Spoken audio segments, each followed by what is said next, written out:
Backtesting session. You know we doing AJFX. JDC. Ata. salad en koken, dat is super goed. Wat ik koken. Zie man? Koken dat echt gewoon. Ja, je nu voor schiame koken. Yo, what is up guys? Today is Sunday.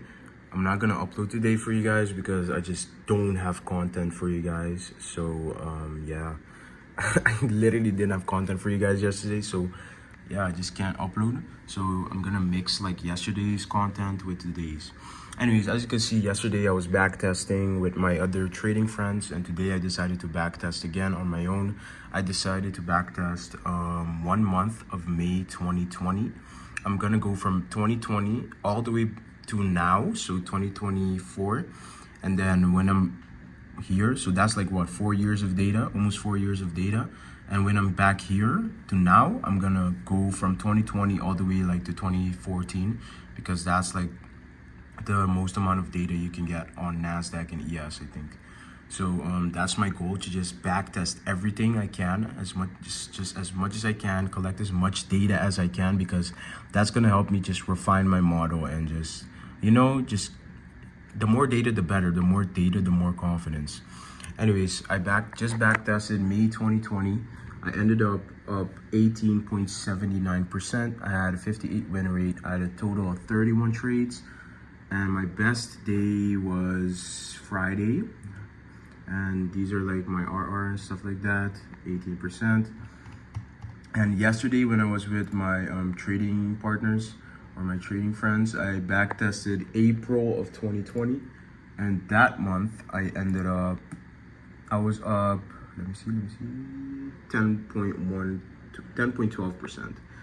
Again, I always have like around a 50 to 70 win rate, depending on how good the month is. But yeah, I'm just, yeah, you know, it's not bad, you know, 10%, 18% month. It's a pretty good strategy if you tell me, just risking 1% too.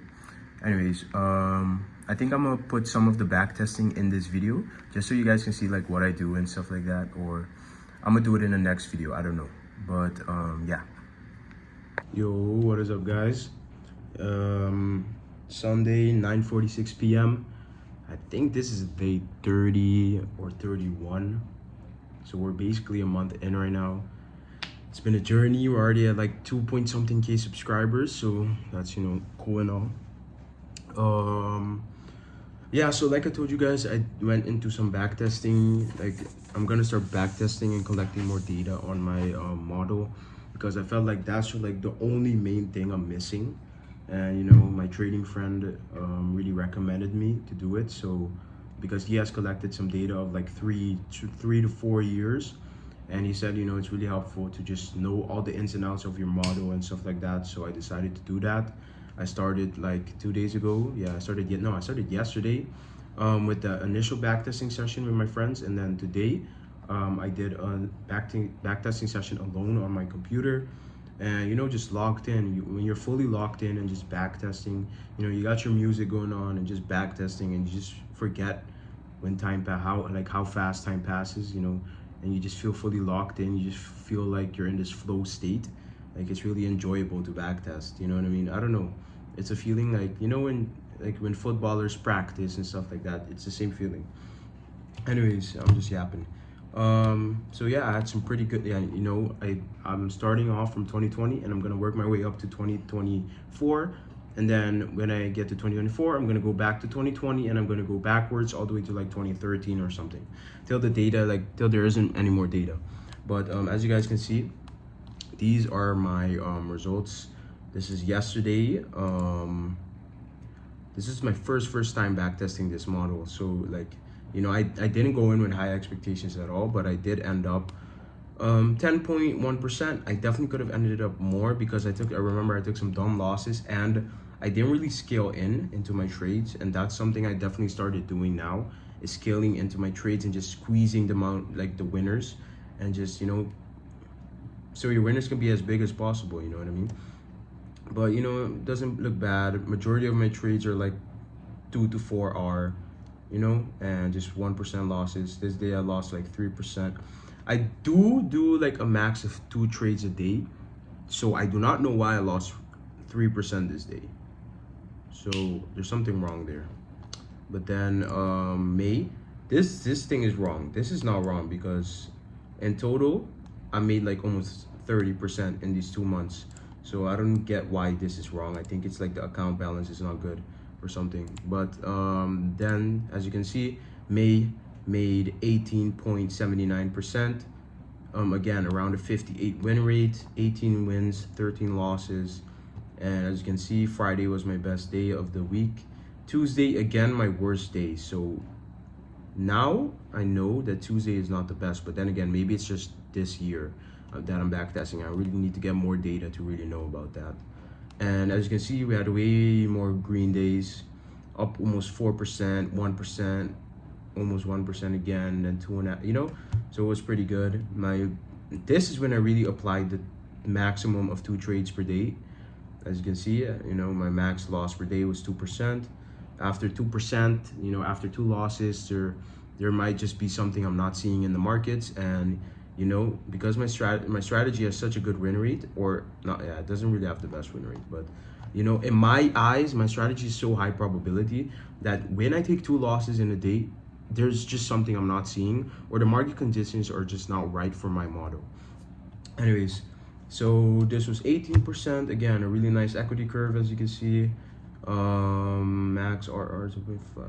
Yeah, like I really just, my max risk reward is literally 2.5. Like I don't go for high risk reward, but when I do see that a trade is high probability after I already took my first entry, I look for opportunities to scale in. And so many people don't realize how much power that holds. It's scaling into your trades, scaling into your winners. Obviously, don't scale in dumbly. Like, don't do it like, oh yeah, there's this FEG, I'm gonna scale in. No, like you obviously have to scale in within a setup. You know what I mean? Or at least if you're when you're longing, scale into it when price is in a discount, and all of those stuff, like all of those rules. You know what I mean?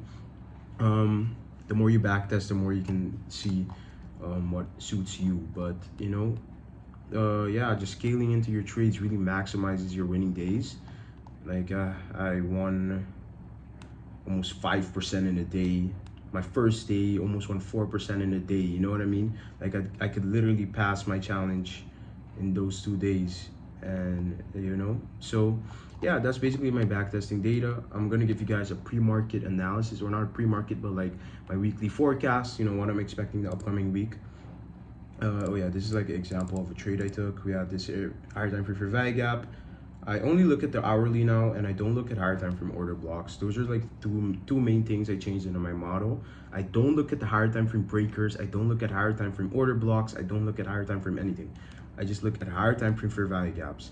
And I look for mainly SMT and stuff like that, because that's literally the market tipping its hand over to you and telling you what it wants to do. So yeah, you know, we had this clear SMT within all of these equal lows, clear SMT, higher time frame imbalance.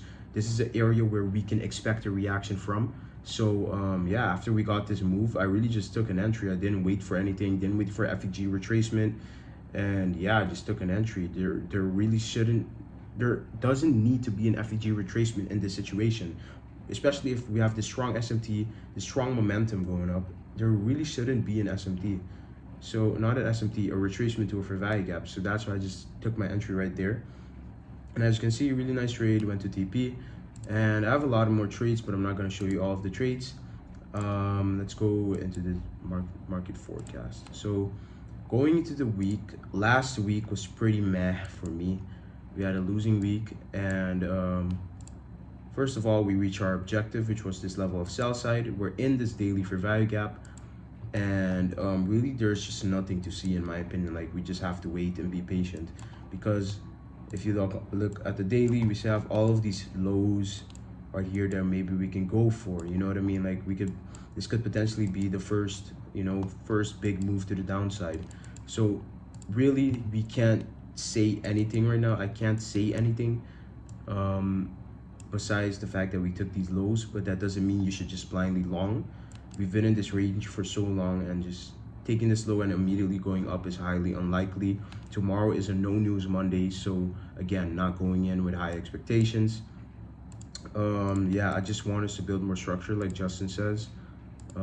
Justin is kind of like my second mentor, you could say. But I'm gonna leave his Discord because I've developed my own model and stuff like that. But I just want to see more structure get formed.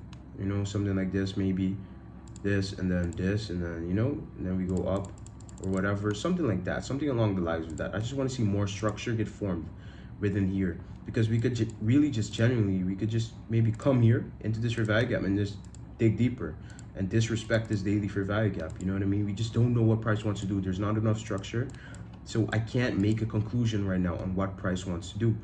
So we just have to wait and be patient. Look what the overnight session does, look what Monday does, and then you can really make a decision on your external bias.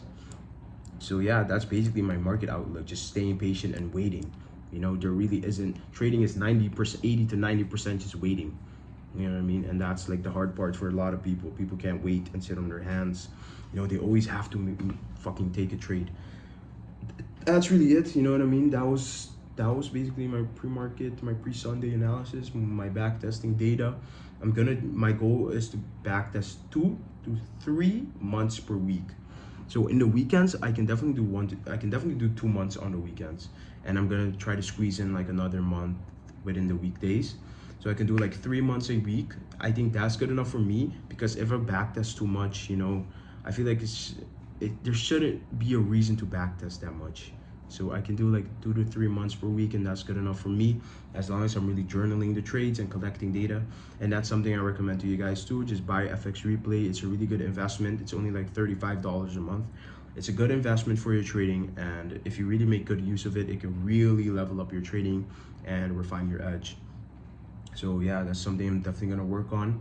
And yeah, that's all I wanted to say for today. I hope you guys enjoyed this video, and yeah, have a good trading week. Take care.